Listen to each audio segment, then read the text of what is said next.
This is a quick explanation on how to use this hammer boring tool for repairs in a client's home. We have a couple different aspects of the tool here, and I want to kind of go over those really quickly. This piece here will only be used when worrying about boring out the hammer butt, so we're going to set that aside for just a minute. The main body of the tool has this movable barrel, and this half square is used when measuring to know what size or what the angle is. So we tighten this into the barrel using this set screw on the side,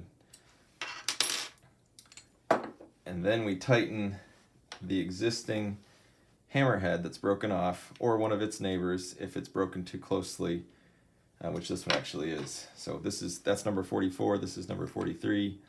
I'm going to tighten in number 43 with this set screw, and then when I slide this in down here, it allows me to push it all the way back until that half square is flush with the hammer shank. Now we can tighten the set screw here to lock that top barrel in place, and we tighten the set screw here to lock the hammer in place. Double check those are tight. Then we can remove the not broken hammer. We remove the half square.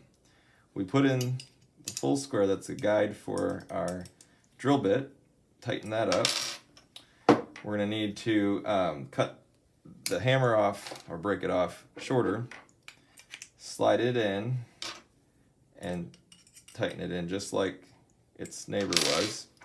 Then using any combination handle, you can lock in your drill bit. You can set your gauge depth based on how far into the hammer butt you're wanting to go, and then just simply by hand drill out the broken hammer.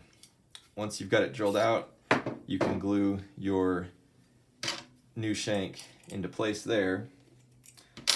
It's a similar process for the butt, but it's a slight difference. We're going to go back to using the half square. We're going to loosen the top barrel.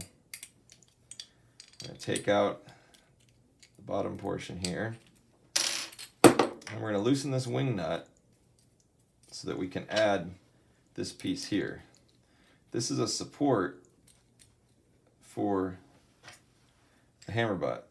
Now if you've got the hammer butt with a spring, the spring can get in the way, and so you can flip it up so that it can reach further in and not be trapped. But essentially you want to be able to get this rounded part of the butt against that piece we added, and that will allow us to tighten the butt into place.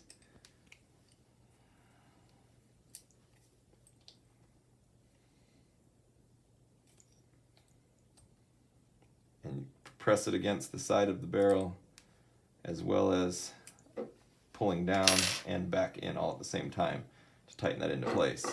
Now when you slide this in, we'll do the same thing, get it flush against that half square, and then tighten and tighten here. Then you can remove the half square. You're going to need to remove the hammer butt as well. You're going to add the full square, cut off your hammer butt, affix it back into place, and you'll be able to drill out the hammer butt as well. Then you can cut your shank to size, and you've got a repaired hammer butt assembly right there in the client's home.